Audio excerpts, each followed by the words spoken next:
In this video, we're going to be going through 20 years of Dynasty mode to see what kind of #1 quarterbacks this game will produce. The #1 quarterback in the nation will be spotlighted every single season, and we're going to take a look at them and trying to see how they do throughout the entirety of their careers. So our first quarterback here is Antoine Lipscomb, and we're going to just go through, scout them. We're going to show you everything when it comes to these quarterbacks. I'm going to have a whole section at the end of the video dedicated to what the ratio and the statistics, the percentage of all that stuff is. How much likely are they going to be a bust, a gem, normal, where they're from, where they're committed to, what archetype, are they quarterbacks, are they athletes, their dev trait, their development, if they get drafted, everything that you could possibly want to know from these quarterbacks I'm going to have at the end of the video. So if you want to just skip to the end and look at the final results, you can go ahead and do that. But if you want to just kind of sit here, enjoy the ride and see what 20 quarterbacks look like, then we could start with the Ohio State commit Lipscomb.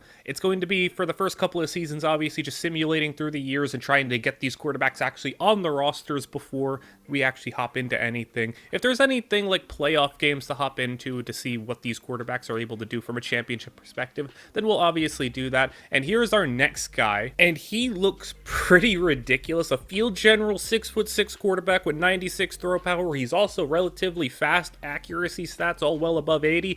No surprise he goes to Georgia, and you can see already the stark difference between these first two quarterbacks. One being a bust who goes to Ohio State, and the other one being a gem who goes to Georgia, who's nuts. Lipscomb, when I go over these guys' overalls and their developments, this is going to be a big part of this video.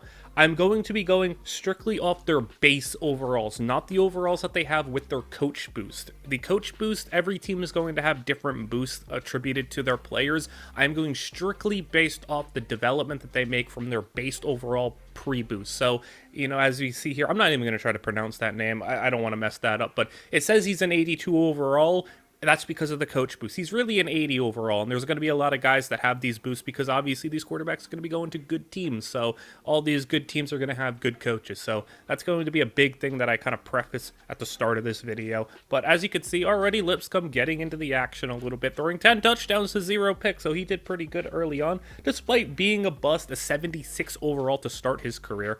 And then a big surprise here, the third quarterback goes to Colorado, which I didn't really expect. I thought every quarterback would be going to Georgia, Alabama, Oregon, all these schools. So I didn't know what the likelihood of one of these quarterbacks committing to one of these lesser schools would be, or one of these schools that maybe is good but not, a top tier program. I also find it interesting to know what the development of these players are going to look like, especially the ones that go to these elite schools like a Georgia or Ohio State. How difficult will it be for them to get on the field? Now, I imagine for this guy, an 80 overall coming in with elite development, and he has just nuts caps and attributes and everything. He'll be a starter in no time. But what about a team like Colorado, who this guy isn't that high of an overall relative to the other guys? He's coming in base 74 overall with just impact development. I mean, yeah, he wasn't a bust or anything, but is that considered a bust? Would you be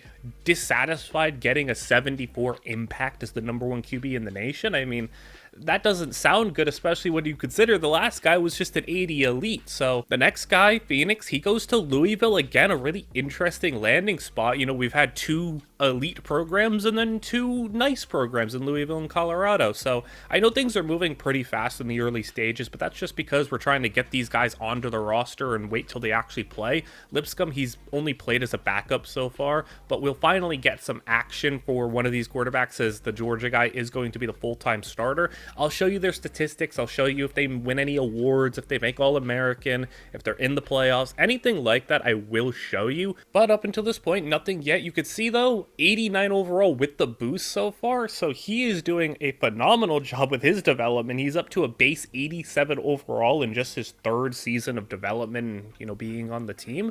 So he's obviously doing great work. I think he's going to challenge to be the best quarterback that we find, and it's going to be cool that we already found one in year 2 that is amazing, like what a top tier prospect. You see Phoenix here, he's a star dev. I want to see, just is there normal dev 5-star number one quarterbacks? Is that going to be a thing? Do we see anyone who's just a flat out never sees the field?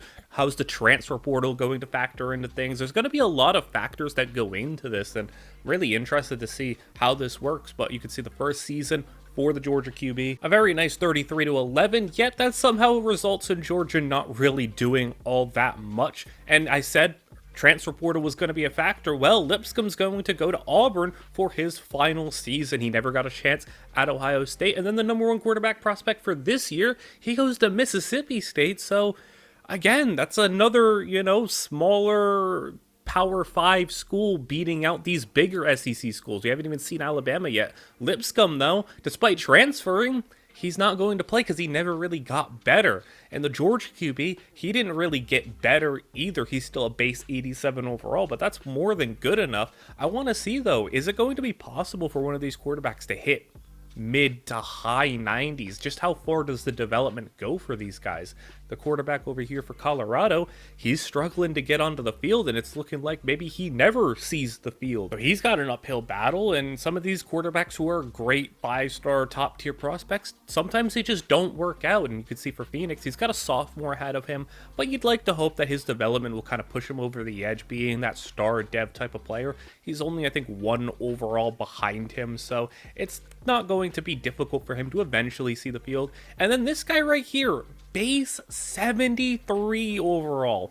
That is brutal. He's base 73 with just impact development. So that is definitely the worst quarterback we have found so far. He's got 77 overall with the boost, but just a base 73. I've seen 3-star quarterbacks be better than that. And once again, he wasn't a bust by definition of scouting him, but he might end up being a bust player. I'm curious what the narrative of a Georgia quarterback who performs really well but can't manage to win anything would be, because he is insanely talented but just can't seem to win. And then Lipscomb, he played that one backup season at Ohio State and never played again. Also, just for fun, I like to show you random things that happened. Tulsa made the national championship, because why not? And then Arizona State snags the next top-rated QB. Again, not a school that you'd expect, but pretty cool to see. And then the Georgia QB, he ends up developing fully at a base 89 overall, 92 overall with the boost, but I think you'd be pretty happy with this. This is an overall success for a QB so far, and I know Georgia hasn't won much, but I don't think it's because of the quarterback at this point.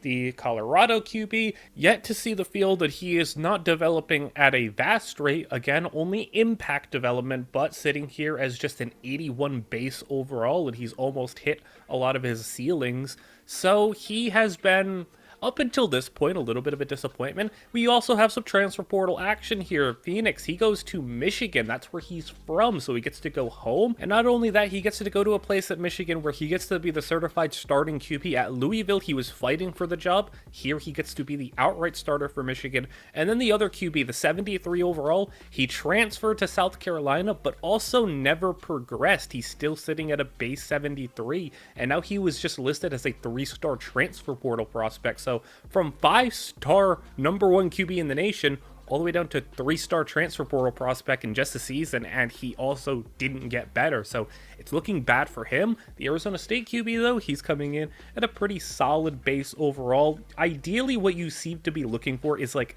77, 78 kind of overall for these guys. He comes in base 78, so you're pretty happy with that. And then for the other QB that is going to be coming in, we have Ben Russ, who's our first improviser of the day. And, improviser seems to be the quarterback that you see the least of being the top player, but he's a pretty fun QB in his own right. And in this season, once again, it's so disappointing that we're not going to get to actually see that quarterback in action. Michigan was 5-7, really poor, and Phoenix was pretty solid, but I mean, look at him. He did really well. I mean, that's a crazy touchdown interception ratio, and Colorado won the national championship, but it wasn't with that quarterback as the starter, and the Georgia quarterback's going to end his career. Numbers look good. He goes in the first round. I don't know what the narrative behind it would be, a quarterback at Georgia who couldn't win. The quarterback from Colorado watched his team win a national championship, and he's out of there. Also, he's already transferred once to South Carolina. Now he's going to Kentucky, so we have 2 transfers here. And then Ben Russ goes to USC, but I'm really curious to see now, can we find a quarterback that goes better than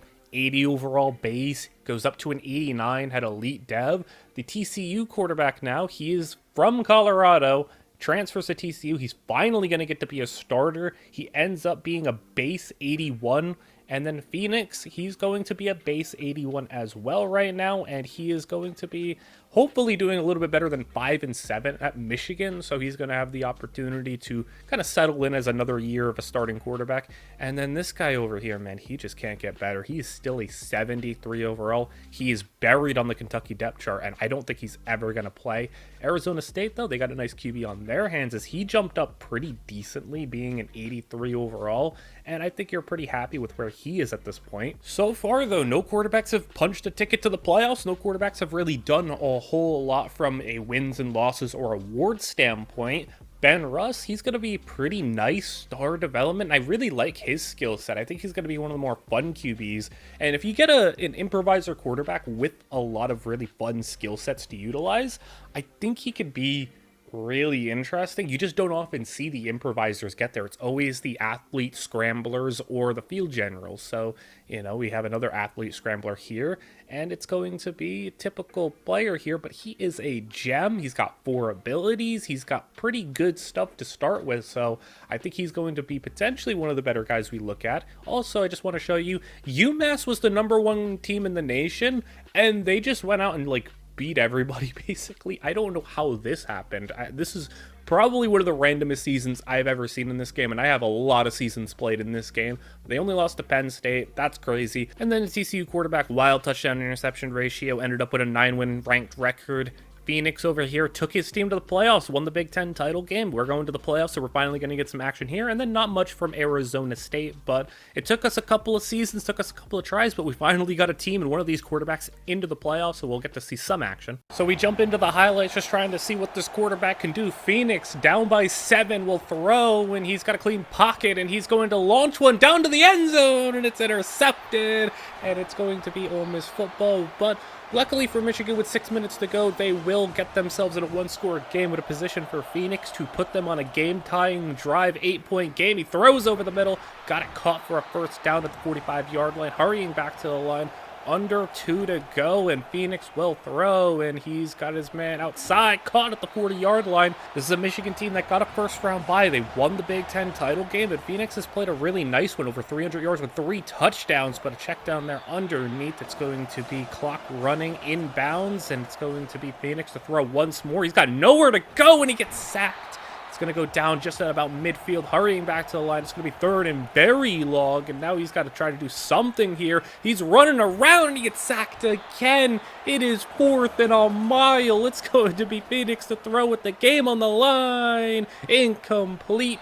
And Michigan, despite getting a first-round bye, got knocked out in their first playoff game. Phoenix will have another season, but for the TCU quarterback, he will not. He played 1 season, did pretty decently, didn't get drafted. Taylor Dent, though, he's going to go to Arizona, and that's crazy because Arizona had a 75th recruiting class, but Arizona and Arizona State now both have top-rated QBs. Phoenix, also pretty impressively, took a +4 overall base jump. He's a base 85 overall, so it took him a little bit more time to come along. He had to transfer to Michigan, but he took a team to the playoffs, and now he's a base 85 overall. That's the 2nd highest we've gotten so far. And then for the other quarterback, that guy who was a 73 overall who transferred to South Carolina and then transferred to Kentucky, he ended up getting cut. I tried to look for him in the portal. I tried to look for him everywhere else. He was gone.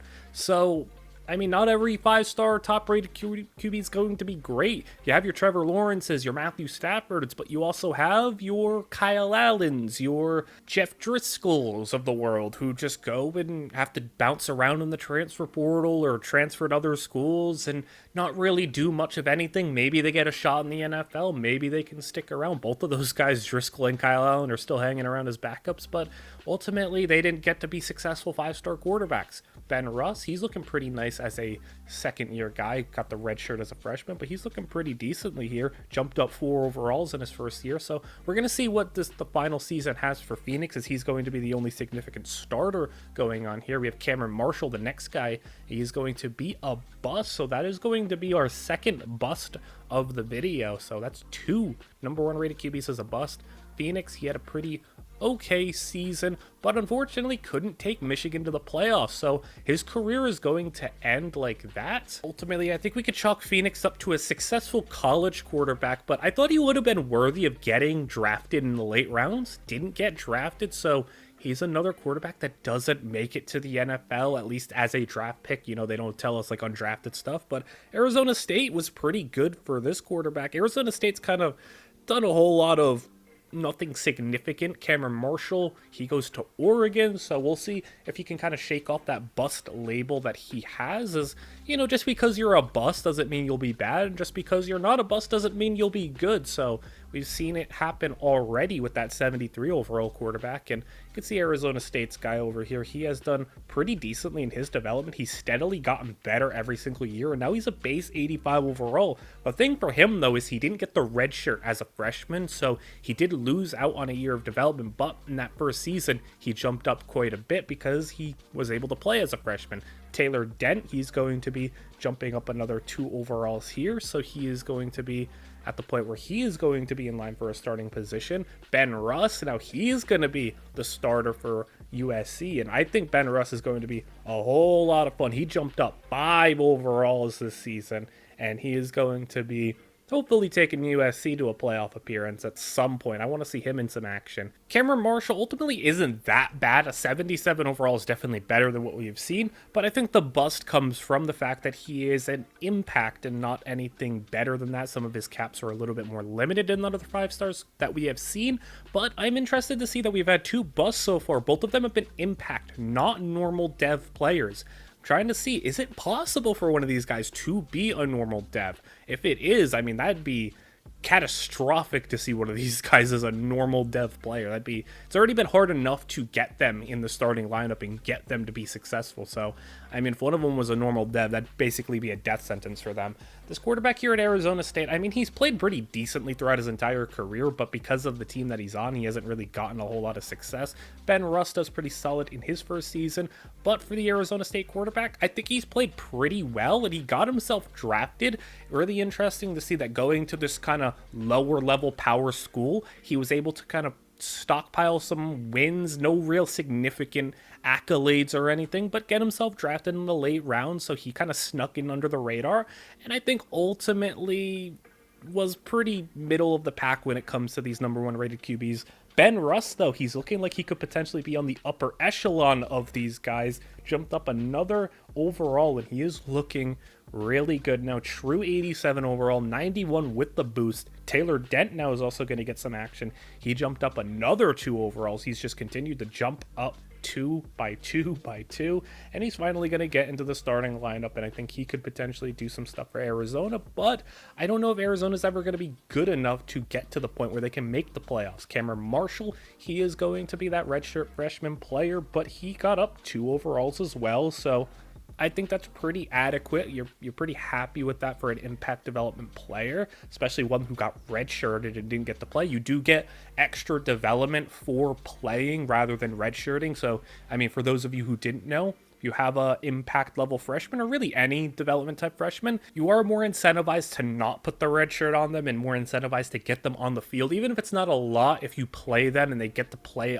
as a true freshman and get that experience early on, they are more likely to take significant jumps in overall. So it's more, do you want to play it safe and get that extra year of development, or do you want to swing for the fences and go for like a +5 development while sacrificing a year of potential eligibility as a starter? So we get into the next season here, and USC made the playoffs, so we're going to get to see some of Ben Russ in action. Let's hop into the game where Ben Russ, he's got over 8 minutes to play on his own 10-yard line, down by 3, throwing underneath, caught, and he's going to be running free, and he's got a lot of space. Does he have the speed, though, to the 30-yard line? He breaks a tackle to the 20 and inside at about the 15-yard line. Almost took it all the way for a 90-yard touchdown, but Russ will throw, caught at about the 11-yard line, 6-yard gain, and he's going to be lining up in the shotgun. We'll hand it off, and it's going to be up inside for a first down goal to go, where Russ will just hand it off once more, and into the end zone he goes, and USC has the lead here in this first round playoff game.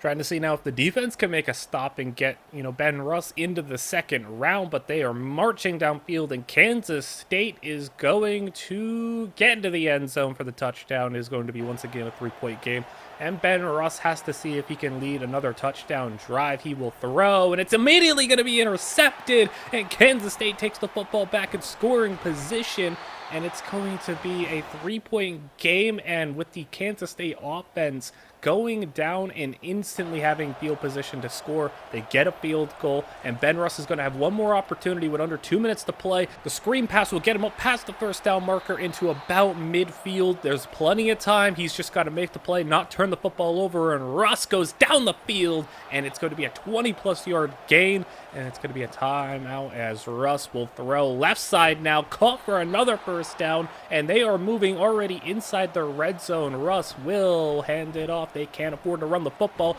especially when you're going and getting 7-yard runs like that. Second down and 3, minute and a half to play. Russ will throw. End zone, swatted away. Got to be safer with the football. Don't want to risk a turnover here. Third down and 3. Russ will go play action. Will throw back in the end zone. Caught for the touchdown. And USC takes the lead with just over a minute to play, and they turn to their defense. Will they get a stop? Will we jump ahead to fourth down and very long after a sack? It's going to be Kansas State dropping back and throwing. Nowhere to go with the football, short of the sticks, and it's going to be a USC victory. So let's jump ahead to that second game. Russ now playing with a 3-point lead against Miami here, and it's going to be thrown and intercepted. Taking it back, the first throw he watches, a pick six. And it's going to be Miami on top all of a sudden. Despite this being a second round supposedly neutral site game, this is played at Miami's home stadium, so a little bit of an advantage for them. 31-27 as Russ will set up the screen just like he did last game. This time, though, it doesn't net them nearly as big of a game. Third down and 9 for Russ as he will throw from the 48-yard line. Play action will go underneath. That's caught and running up ahead. Not quite at the first down marker. It's going to be fourth down and inches, though. You can't afford to run the football here, and they will. And they'll get it up ahead for the first down marker and past the 35-yard line. 2-minute warning has hit. Russ with the split back formation will throw outside. That's going to be caught for the first down inside the 15-yard line, and they are now just a handful of plays away from potentially getting to the end zone. Russ on the keeper, and Russ will take it to the 1-yard line, and they are set up once again for Russ to lead this game-winning touchdown drive, and they will punch it into the end zone for the touchdown. And Russ threw an interception both games, but immediately bounced back with a potential game-winning touchdown drive. Typically, we're just going to focus on the quarterbacks of this video, but let's watch to see if this defense can seal a victory and seal a semifinals appearance, but not with a throw like that inside the 40-yard line. And now Miami set up first down and 10 with just a minute to play. Throwing down the sidelines, wide open. That's going to be caught for a touchdown. And that was just blown coverage, and Miami, in just a handful of plays, immediately goes back up. Now we jump to 40 seconds to play with Russ throwing, and he needs a touchdown here, and just under a minute to play. It's going to be broken up. Fourth down. Now we jump ahead to that where Russ will throw. Clean pockets. Got him, man. And it's going to be caught. Timeout used. Inside the 40-yard line. Can he get one? Big play to the end zone. Throwing over the middle. And that was a lot of defenders in the area. And it's going to be intercepted. Miami will win. Russ gets a playoff victory, but does not go any further. Fresno State and Ole Miss play in the national championship.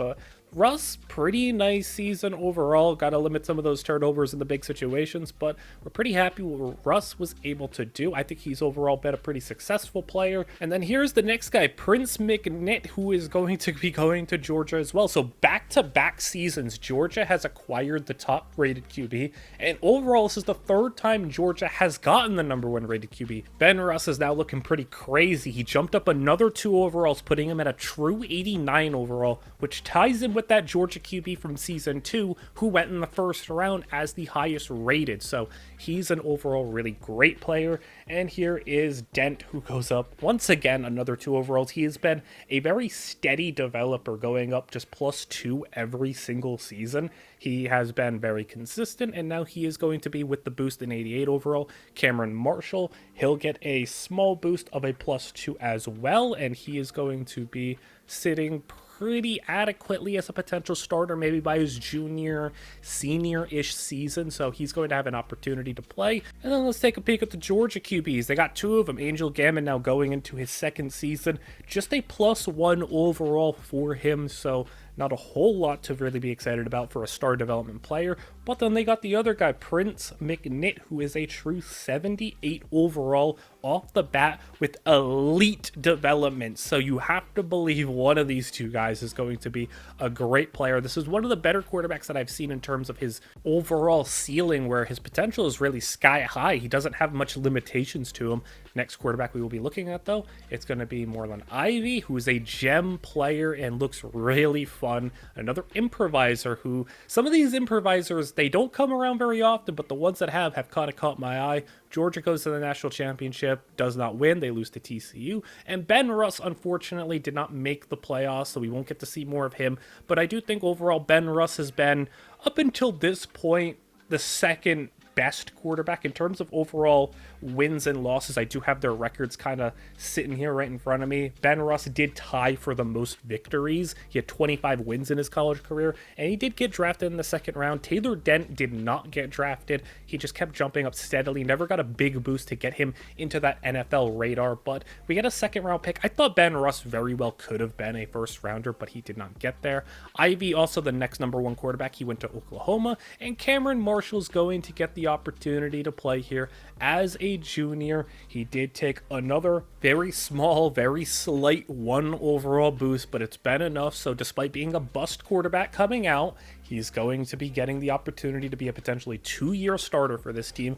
Angel Gammon is going to be jumping up a pretty decent amount. A +2 for him is pretty solid. You kind of notice that +2s for guys that don't play are kind of the normal and the ideal thing here. You know, obviously you're looking for more, but sometimes it just doesn't happen. You're looking for at least a +2. Unfortunately, though, this is where we run into our first major issue. The quarterback, Prince McNitt, the elite 78 overall player, is gone. He got cut. He's nowhere to be found, wasn't in the portal, was nowhere to be seen. Just, I looked through everywhere. He got cut.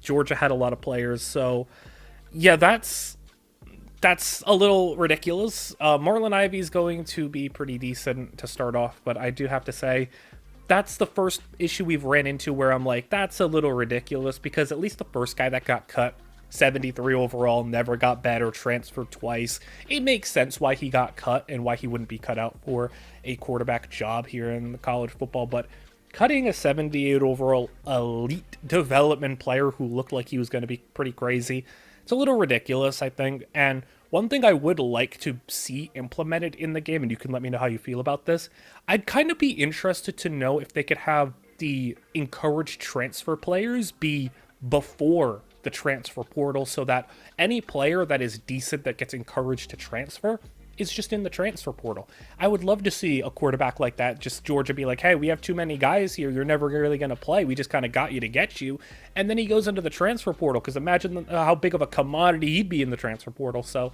I don't think the problem is that he got cut.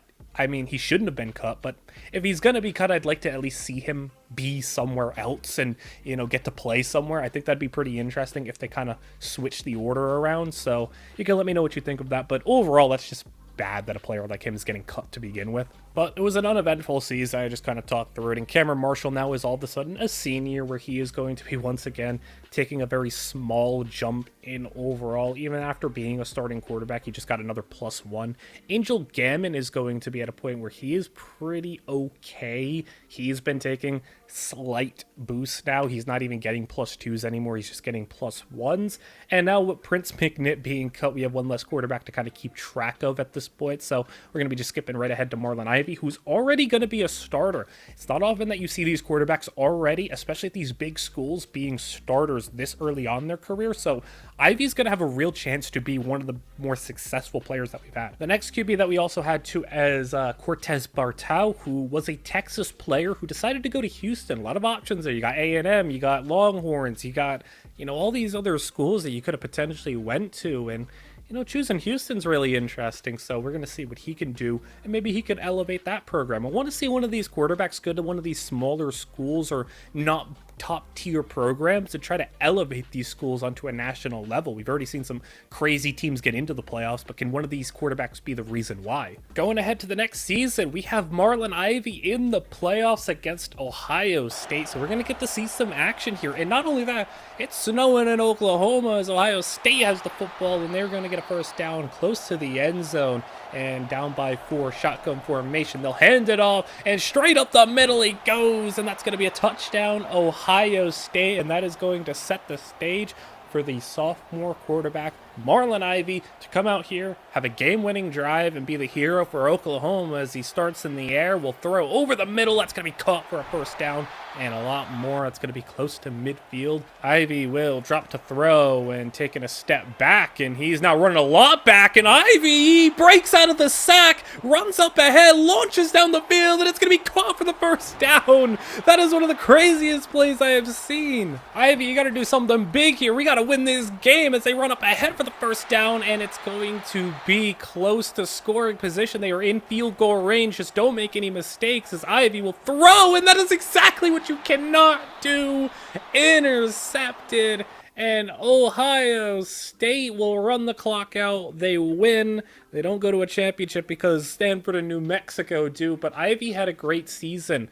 All-American for Ivy, who had a spectacular 44 touchdowns. So, I mean, he did great. Marshall did also a phenomenal job this season. He actually ended up winning an award. We have our first award winner, and it's Cameron Marshall. Fortunately for Cameron Marshall, he didn't get drafted off of that, which I thought was a little crazy. I know he wasn't the highest of overalls, but I thought winning an award, going out there and having the season that he had, and obviously the pedigree of being a #1 overall quarterback could have gotten him drafted. I think he was very well worth a late round pick potentially, but now Georgia has a new starting quarterback. They may have cut Prince McNitt, who was a monster, but it doesn't matter if Angel Gammon's going to be out here being your starting quarterback, and he is going to be an 84 overall in base, 88 with the upgrades. Marlon Ivy, now he's taken a pretty big jump here, so Ivy now suddenly jumped up 6 overalls. That is the biggest jump we've had, I believe. So I mean, jumping up from 82 to 88 in base is crazy.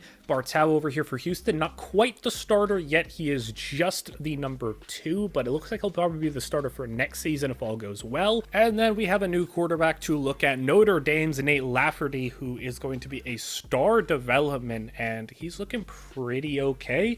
You know, relative to the quarterbacks that we have found, this is probably the most, like, by the books 5-star that we have gotten. Most of them have been 5 stars, 77, 76 overalls. And then we have a new guy over here to look at. Coco Rollins may have the trophy for the best name of the video. I love that name, and he's going to be a gem player. He looks pretty crazy, actually. He's 6'5". It just looks like an absolute monster of a player. And then we finally have something big here. Marlon Ivy is the Heisman Trophy winner. So we finally got one of these quarterbacks to come out here and win a Heisman Trophy. And I think Ivy, I mean, we've seen that crazy play that he made. He has some spectacular plays in him. There are 54 touchdowns in the regular season. Unfortunately, despite being the number 13 team in the country, they didn't make the playoffs. So that's just really unfortunate, really unlucky. He goes and wins the Heisman. But look at this. Angel Gammon comes out here, and he came second in the Heisman. We had a crazy season for both these guys. Unfortunately for Angel Gammon, he made the playoffs, but he got hurt in the playoff game, and Notre Dame goes and beats them. And Lafferty wasn't even the quarterback for Notre Dame, so there wasn't even anything to really report on. I was excited to see Gammon get the play, but he got hurt in the game, so he didn't even get a chance to do anything, and they go and lose. So that's just so unfortunate that Angel Gammon's career is going to end like that. And he had a great season, but Marlon Ivy did as well. Ivy goes and throws 6 touchdowns at a bowl victory to end his season with 60 touchdowns through the air, which is unbelievable. Angel Gammon, I don't even usually show rushing stats, but he ran for 10 touchdowns. Unfortunately, though, he didn't get drafted. So I think, again, he's another player that I don't think you would have been crazy for, like, spending a late round pick on, especially because quarterbacks, as we've seen, I mean, we have not seen a single quarterback yet hit, like, true base 90 overall. Ivy here is a 92 with boost, but he is an 88 in base. The highest we've seen is 289. So I mean, relative to what you're seeing in the rest of the nation, you're not seeing these quarterbacks be 95 overalls. That's really hard to get. Cortez Bartau is going to be the starting quarterback now, so Houston finally has their guy, and we've seen Coco Rollins. He went over there and got to UCLA, so we're going to see if Coco Rollins could eventually do something. And then we have another exciting thing here. Nate Lafferty, he's going to be the starting quarterback as a redshirt freshman, so we're going to get to see him play basically a full 4 years if all goes well, so we're not going to get to see that very often with some of these players. Coco Rollins is an absolute monster, and we're at the point of the video where you've seen a lot of these quarterbacks. You can let me know which one you think has been the best, you know, whether it's you care about the development traits, the physicals, the traits, the badges, the mentals, the attributes. You can let me know what quarterback of all of these guys that we are going to go through in this video would you like to start on your team, because I think a couple of these guys look crazy. Ivy's awesome, Coco Rollins is awesome, I thought Ben Russ was really cool. Some of these guys I would have loved to use in some other dynasties, but we get into the playoff situation here. Marlon Ivy unfortunately did not make it. He did not get into that ranked area, so that's unfortunate. But we do have Nate Lafferty making the playoffs after a little bit of an injury-riddled season, but he will be the quarterback for a playoff run here for Notre Dame. There wasn't much to show you in the first playoff game, as it was Middle Tennessee State, and Notre Dame absolutely just dominated them, so quick win here for Lafferty, who gets 3 touchdowns in his debut in the playoffs. But in the second game against USC, we have a very tight game at this point, 4 minutes to play, just under that, but USC goes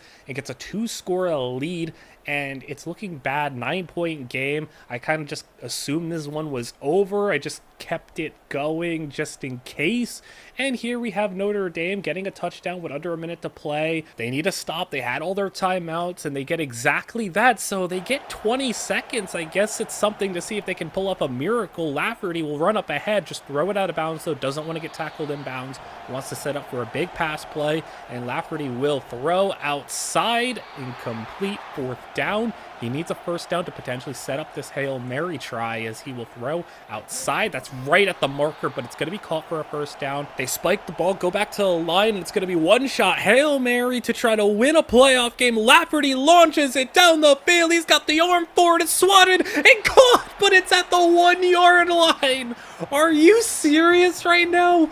They just caught the Hail Mary 1 yard short, and if this were in the NFL, that's probably a touchdown, but because it's college where you're basically down without contact, if your knee is down, you are down, that means it's going to be at the 1, and that is just ridiculous. I cannot believe that that just happened. Marlon Ivy, unfortunately, doesn't get another trip to the playoffs, but he is the most prolific quarterback that we have seen. I think he deserved to be a first-round pick, but he goes in the second round and will be a potentially good NFL quarterback. I think he's one of the better ones that we have produced. Flanagan over here goes to Miami. I can't get over that Hail Mary, man. That's ridiculous that that just happened. But Miami gets themselves a quarterback, and the next guy we have on the board here is Damar Burt. We are running out of quarterbacks here. This is quarterback number 17, and it is going to be a bust. This is not something we've ran into very often, just our 3rd one, but a bust nonetheless. Lafferty is going to get a +3 boost, so pretty nice for him, and he is going to see if he could, you know, bounce back after that miracle almost happening. Bartau, we haven't really focused on some of these other guys. It seems like if you go to these Arizona states, Arizona, Houston, Colorado, these teams that aren't big-time schools, your success is pretty limited, and Bartau has been 83 overall. That was his peak that he has hit, and it's not really going to be enough to get you into NFL conversations, and not enough to carry the team. Coco Rollins still sitting on the bench, unfortunately. I want to see him play, but Marvin Flanagan is the next guy here at Miami. 78 overall base, 80 with the boost, and he is a pretty solid player. Once again, one of the more typical 5 stars that we have seen, and just wanted to show you this. UL Monroe won a Heisman trophy, so that's pretty interesting, and they have a pretty crazy quarterback that's outperformed a lot of the guys that we've had in this video so far. But as we see the playoffs, Notre Dame is back in the playoffs again, and Lafferty gets to go and try to avenge what happened last year. But unfortunately for him, I know it was a 10-point game, but it was one of those 10-point games where, you know, they kind of racked up a couple of touchdowns at the end to make it look closer than it was. Mississippi State kind of had control here, and it was not going to be a successful run for Lafferty this season, but he has consistently been in the mix. So it's going to be interesting for him because he's still got 2 more years left. That was just his redshirt sophomore season. So already first 2 years made the playoffs. Bartel, like I said, didn't really do much of anything, didn't get drafted. A pretty nothing quarterback there. East Carolina will snag the top QB in the nation this year as Burt will go to an East Carolina team that's actually been pretty decent throughout this dynasty, so it's not like they're a random program. But Lafferty didn't take as quite of a jump this year, just a simple +2, typical stuff. He is not getting any boost this year, so I don't know what happened to Notre Dame's coach. They must have left or whatever, but that they're out here, not boosting their players, so that's going to be a little unfortunate. Coco Rollins, again, he's not the starter. He took a +4 jump, but he's not going to be the starter for them. It's unfortunate there. Burt is going to come in as a base 77 overall with star, so I'm interested to see where the bust aspect of this came in. 77 star is pretty typical, like I said, with other guys for these quarterbacks, so I don't know where the bust comes in because I would have assumed he'd be a low overall or impact development, but 77 stars, pretty adequate. And then we right into our second issue. Marvin Flanagan was a 78-star quarterback for Miami, and he got cut. Wasn't in the portal, wasn't on any roster, looked through for him. So that's the second guy we kind of got wiped out of existence. At least with the first guy, he was on Georgia, so you could at least make the excuse that he probably got caught speeding or something and probably got kicked off the team. But then again, maybe Georgia wouldn't have kicked off a guy like that on the team, so I don't know. This guy at Miami, I don't know what the excuse is. Speaking of Eastern Michigan, though, who got themselves the #1 overall quarterback, they just had the Heisman winner, and speaking of Georgia, they made the national championship and lost to South Carolina, so interesting to see that the Eastern Carolina got the #1 quarterback, but they just had a Heisman winner. Could be a while before that guy sees the field. Coco Rollins went out there, threw a touchdown. Lafferty didn't make the playoffs for this season. And the #1 quarterback this season went to Ole Miss. Lafferty didn't get a big boost, but look at his elusiveness. That is ridiculous. That is actually the best that I've ever seen in this game. He'd probably make a pretty nuts running back, so I mean, if he doesn't have a future as an NFL quarterback, he could have a future as a very ridiculous running back if he wanted to. Coco Rollins is finally going to get to play, and unfortunately it took him too long to get on the field. He's now a senior, but 85 overall true in base, 90 overall with the boost. He's looking really good. And then for this next quarterback, Gato, he is going to be tied for the lowest overall player that we have found. Interesting enough that the two lowest rated quarterbacks that we have found both weren't busts. The busts were significantly higher rated.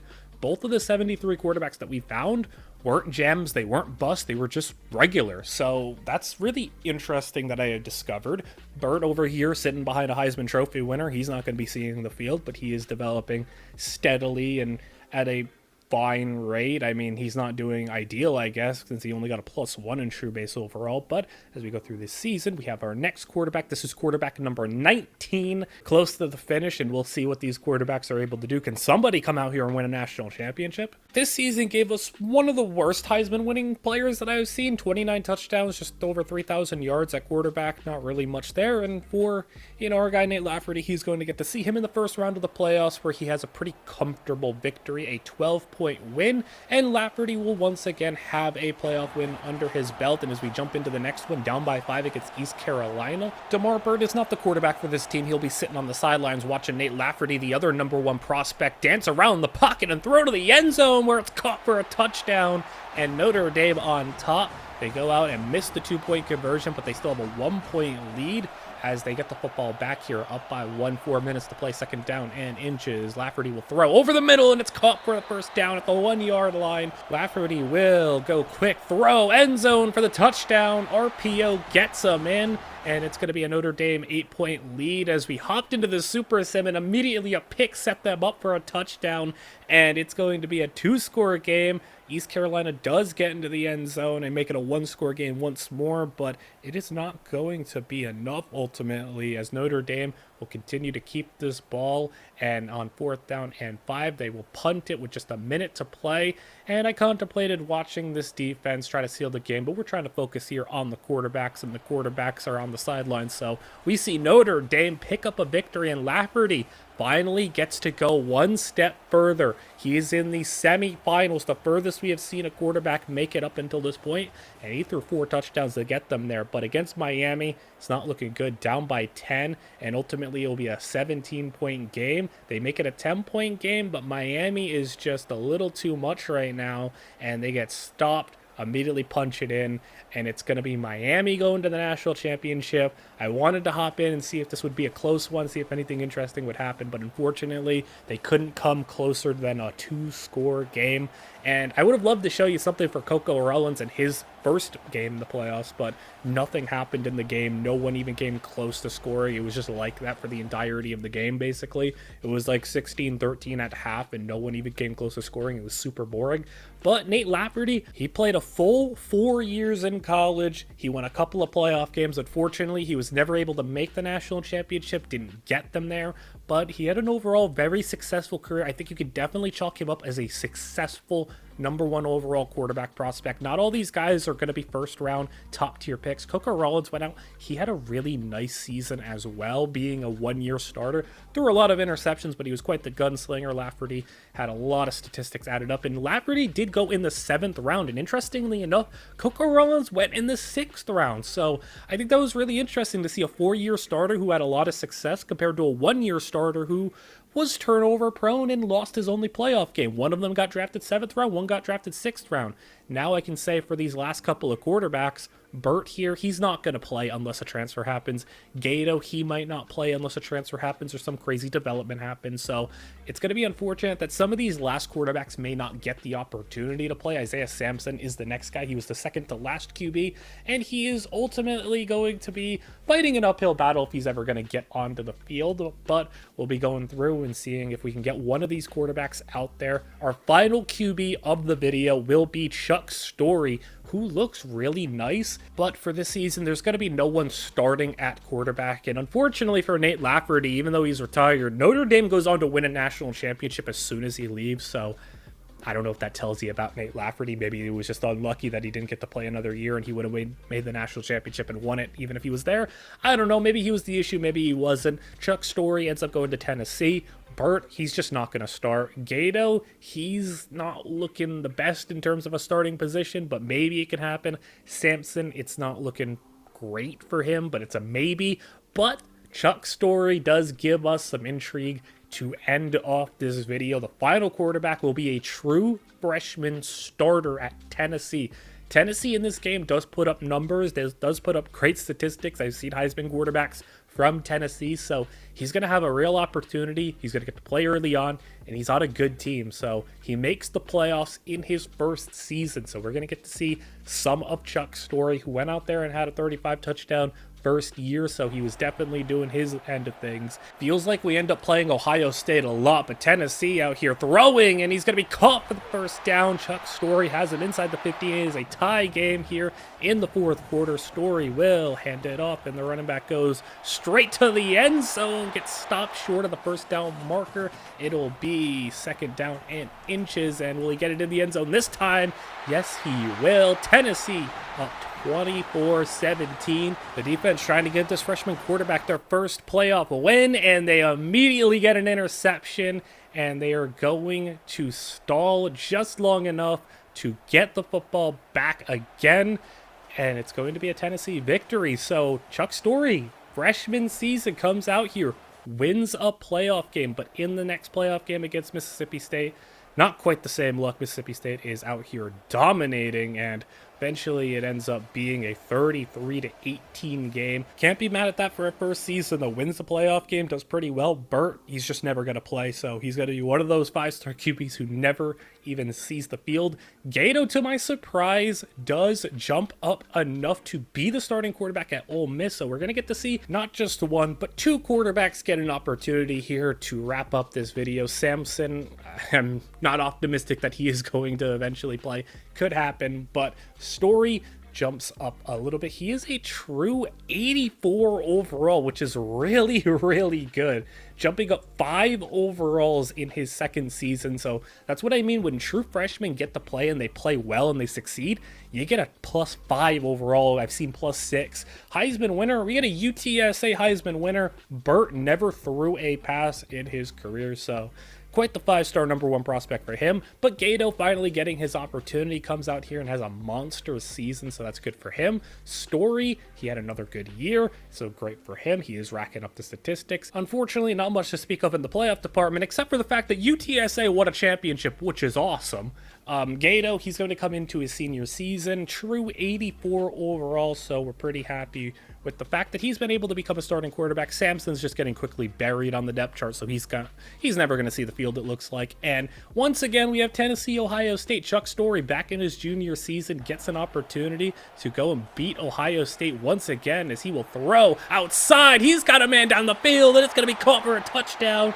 And Chuck Story immediately strikes when we hop in, and it's going to be a touchdown for Tennessee, who takes a 3-point lead. They go and eventually tack on 3 more. 6-point game. Tennessee with the ball. They have to punt it away. Ohio State now trying to go down the field, and they do. Touchdown Ohio State. It's going to be up to Chuck Story to try to make a play here, jumping ahead to 4th down and 5, where he will have the ball jumping back in shotgun, throwing over the middle on the slant route. Past midfield they go to the 43-yard line, and they are inching closer to field goal range with about 30 seconds to play as they throw outside for a completed pass. They ran up ahead and spiked the football. Now 2nd down as Story will throw it underneath, and he turns upfield. That's going to be for a 1st down. Ohio State is going to use a timeout here, force them to kick the field goal, not risk anything. Kick from Tennessee to send them to the next round is up, and it is good. Tennessee once again takes down Ohio State, and let's jump into the next one where it is going to be a 4-point game.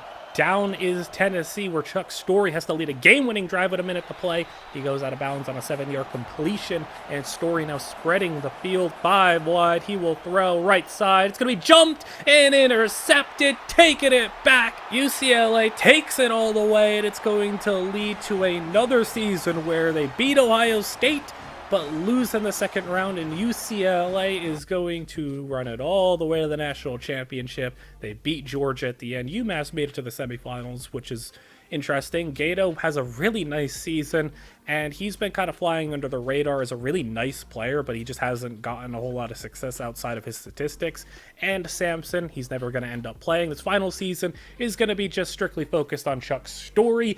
He's the only quarterback playing, and as we kind of go ahead into the next season to see what happens, this is probably the best receiver season I have seen on this game. 1,600 yards and 28 touchdowns is ridiculous. Story has a really nice year. Fortunately, though, he does not make the playoffs, so what we will do now is we've wrapped things up. All 20 quarterbacks have gone on and moved on, and we'll give you guys the final tally. Stick around for this. I think this is the most interesting part of the video, where we will kind of tally up everything and show you all of the results. I will just say right here, Story did go in the 2nd round, but let's get to the final results of this video. Now, you can determine if you think 20 quarterbacks is a big enough sample size, but we look at the location first, and despite there being 20 quarterbacks, 6 of them came from California. Now, that's not surprising. California is probably the most popular place where these quarterbacks come from in real life, but you see places like Georgia and Texas also get 3. Florida had the first 2 quarterbacks, and then the next 18 were not in Florida. And then you had one-off states like Louisiana, Michigan, North Carolina, South Carolina, Alabama, and Arizona. Then what about some other info about these quarterbacks? How about the fact that not a single one of these 20 quarterbacks were the #1 player in the entire nation? The highest rated player was 2nd, and then you had players all the way down there being as low as 29th in the nation. On average, the #1 quarterback in the nation is a top 10 overall player. Most of them are true quarterbacks. 65% of them were legitimate quarterbacks, whereas 35% of them were athletes, and every athlete type is a scrambling archetype. And that's going to overall contribute to the fact that scrambler was the most popular archetype. 11 out of 20 of the quarterbacks were scramblers. A lot of the quarterbacks who were strictly QBs by nature, not athletes, were field generals. Very rarely did we see an improviser. Only 3 improvisers throughout the entirety of the simulation, but the improvisers that we did find were pretty good. Now here's some more info that you might be really interested to know, and that is how often are these quarterbacks gems, bust, and what are their development traits? Now, 25% of these quarterbacks were gems, 15% of them were bust, and while the amount of gems is the same amount as the number of elite dev players, that does not coincide with the fact that the gem players were all elite. Only a couple of the gem players were elite. That just happened to line up perfectly. But just because you are a gem 5-star number 1 QB doesn't mean you'll get an elite trait. Now, what is good, and a good sign I feel like, there was not a single normal dev player. None of the quarterbacks were just out and out completely capped out in their ceiling, and maybe that's just how it's going to be. I don't know if I'll be able to find a normal dev QB. 20 simulations might not be enough to find one, but I'd be interested to know if the number 1 QB in the nation ever could be a normal dev player. That'd be really ridiculous to find that out. But most of the players were star dev. It had the most share of percentage. 45% of the QBs were star dev, so obviously you're going to be pretty happy with that, as you are looking for at least star or elite.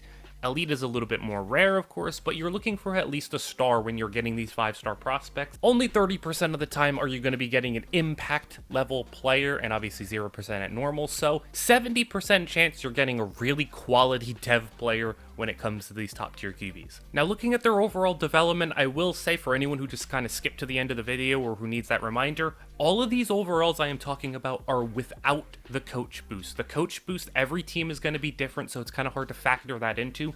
This is strictly talking about their baseline overalls pre-boost. So if you want to just add whatever coach boost you happen to have, whether it's going to be plus 2, 3, 4 overalls to your players, you can do that yourself. But typically, on average, the quarterbacks walking into your team have been about a 77 overall. The best we've seen was an 80 overall in year 2 with the Georgia QB. The worst we've seen 273s walk in, so you can get that really low-end level QB. Typically, though, as you can see from year to year, they're going up about a plus 2, and you can get a couple of plus 3s, 4s, 5s. We even seen a plus 6 one year. That was Ben Russ. He jumped up plus 6, and he also contributes to the biggest overall growth. He got a plus 12 throughout the entirety of his career. The highest overall we've seen was just an 89. It was really surprising to know that with just baseline overalls, we never seen a QB of those 20 hit that 90 plus overall mark. Or maybe you can even say it's even more surprising to think that there was a QB who didn't get better at all throughout the entirety of his career. He didn't change in overall at all. He was a 73 walking in, and he got cut and was a 73 overall in a couple of seasons. So you get a wide range of outcomes with these guys. Some of these guys could become really good and be, almost 90 overalls, and obviously with your strategist, coach boost, the architect, and all that other stuff, you're probably going to get these guys to low to mid 90s, and then there are some guys that just never become anything. So on average, though, you're getting, by the time you're a redshirt senior, or just a true senior, depending on if you redshirt them or not, an 83 to 84 overall QB pre-boost. And then I wanted to just showcase to you the best and the worst that this video had to offer. Now, we had that 73 overall quarterback, like I said, a couple of years in, never got better, got cut. Unfortunately, we did run into an issue where some of these top tier teams just cut players. And in the case of Prince McNitt, he was one of the better quarterbacks that we found. 78 overall, elite dev. He got cut as a redshirt freshman. Marvin Flanagan also got cut as a redshirt freshman. He was not quite as good, but still a really quality player. And then you had 2 QBs in Isaiah Sampson and Demar Burt, who played a full couple of seasons. They went from redshirt freshman all the way to redshirt senior, and they were 5 years on the team, but never threw a single pass. They just never got good enough to be on the field. Sure, we had some failures, but there were some also big successes throughout the entirety of this video. Here, I think we're the clear 5 best guys that we were able to get. The Georgia QB, who I will not try to pronounce his name, he was the only guy we had to go in the first round, though you can argue he maybe was a little underwhelming considering he was at Georgia and was a multi-year starter and never took the team to the playoffs. So you can argue that that's a bit of a failure, but in overall talent, he was the only first round pick that we had. These other 4 quarterbacks I think were great successes though. They all made the playoffs, even some of them multiple times. Ben Russ had the most growth throughout his career with that plus 12 overall and was ultimately a second round pick. Marlon Ivy was the only one to win a Heisman trophy. He was the only one to receive that distinct honor, and I think overall was the best QB.